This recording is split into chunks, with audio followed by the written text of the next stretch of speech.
وَإِنَّهُ لِحُبِّ الْخَيْرِ لَشَدِيدٌ انسان کی ایک کمزوری کو بیان کیا کہ یہ دولت کی محبت میں بڑا سخت ہے. یہ چاہے اسے اور کچھ کرنا نہ آتا ہو، پیسے گننے سے بڑے آتے ہیں، اور دولت کی محبت میں یہ بڑا سیانہ ہے، اور یہ بہت زیادہ حریص ہے دولت کی محبت میں. سویر سے لے کر شام تک اس کی تگ و تاز، اس کی جد و جہد بس دولت کے لیے ہے. تو یہ دعا بھی مانگنے لگے تو دولت کی دعا آ جائے تو بڑی خشوع و خضوع سے مانگتا ہے. تو یہ بہت زیادہ شدید محبت کرنے والا ہے دولت سے، اور اس کا اوڑھنا بچھونا ہی دولت بن گیا ہے. سویر سے لے کر شام تک بس اس کا وظیفہ حیات ہی ہے. حالانکہ یہ اللہ نے ذمہ لیا ہے، وَمَا مِن دَابَّةٍ فِي الْأَرْضِ إِلَّا عَلَى اللَّهِ رِزْقُهَا. زمین پر چلنے رینگنے والی کوئی چیز ایسی نہیں ہے جس کا رزق اللہ نے اپنے ذمہ کرم پہ نہ لیا ہو. وہ تو جانوروں کو بھی رزق دیتا ہے. شکم مادر میں جب بچہ ہوتا ہے 120 دن کا، تو فرشتہ آ کے اس کی عمر بھی لکھ جاتا ہے، اس کا رزق بھی لکھ جاتا ہے، اس کا شقی و سعید ہونا بھی لکھ جاتا ہے. لیکن اس نے اس قدر پریشانی لی ہے، جو رب کا ذمہ ہے. اس کا اتنا کام تھا کہ کام پہ جاتا، مزدوری کرتا، محنت کرتا، کاروبار کرتا، بس باقی معاملات اللہ کے سپرد کرتا، درود پڑھتا اور کام کرتا بس. لیکن اس نے ساری ذمہ داریاں اپنے اوپر لے لی ہیں، اور جو اس کا ذمہ تھا اس کو چھوڑ دیا، اور یہ سمجھتا ہے کہ میں بڑی بھرپور زندگی گزار رہا ہوں. زندگی کی مقصدیت سے اس حب دولت نے اس کو دور کر دیا ہے. حب دولت نے اس کو ہٹا دیا کہ اس کے آنے کا مقصد کیا تھا، یہ دنیا میں آیا کس لیے ہے. من کان فی ہذہ اعمی فہو فی الآخرۃ اعمی واضل سبیلا. جو اس دنیا میں اندھا رہا، کل قیامت کے دن بھی نابینا اٹھایا جائے گا. اس سے ان آنکھوں کی بے نوری مراد نہیں ہے، اس سے دل کی بے نوری مراد ہے.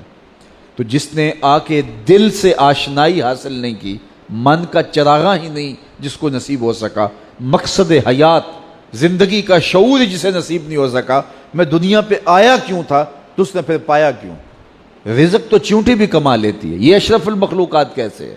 صبح اپنی بل سے نکلتی ہے، رزق حلال کماتی ہے، کسی کو ضرر نہیں دیتی، خود بھی کھاتی ہے، بچوں کو بھی کھلاتی ہے، موسم برسات کے لیے جمع بھی کر لیتی ہے.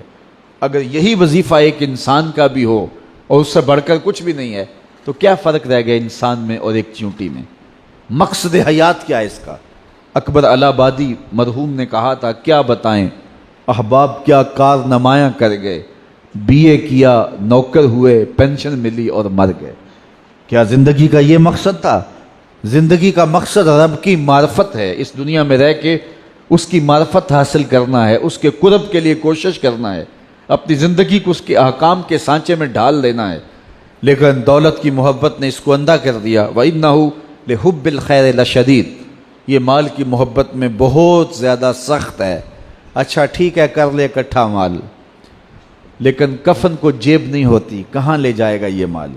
ساری دنیا پہ حکومت کرنے والا سکندر ذوالقرنین جب مرنے لگا تو اس نے وصیت کی کہ میرے ہاتھ کفن سے باہر رکھنا، لوگوں کو پتہ چل جائے کہ خالی ہاتھ جا رہا ہوں.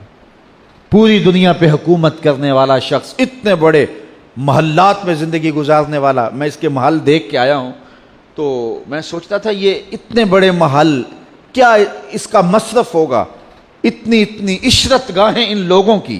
لیکن آج کھنڈر پڑے ہیں اور ماضی کی کہانی سنا رہے ہیں، اور نمرود کے پائے تخت بابل کے اندر جو ہے وہ اس کے کھنڈرات، اس کی کہانی سنا رہے ہیں، اور اطالوی شہزادوں کی عشرت گاہیں ان کی کہانی سنا رہے ہیں. دنیا کے اوپر فرعین مصر کے محلات، ان کی جو ہے وہ درد کی کہانی سنا رہے ہیں. آج ان کا نشان بھی باقی نہیں ہے، کہاں گئے.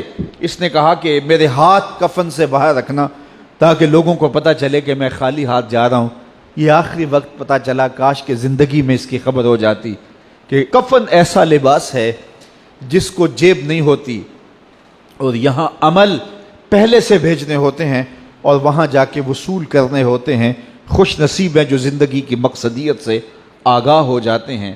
تو سکندر ذوالقرنین نے کہا میرے ہاتھ باہر رکھنا تاکہ دنیا کو پتہ چلے کہ گو مہیا سامان سب ملکی و مالی تھے. سکندر گیا جب دنیا سے تو دونوں ہاتھ خالی تھے.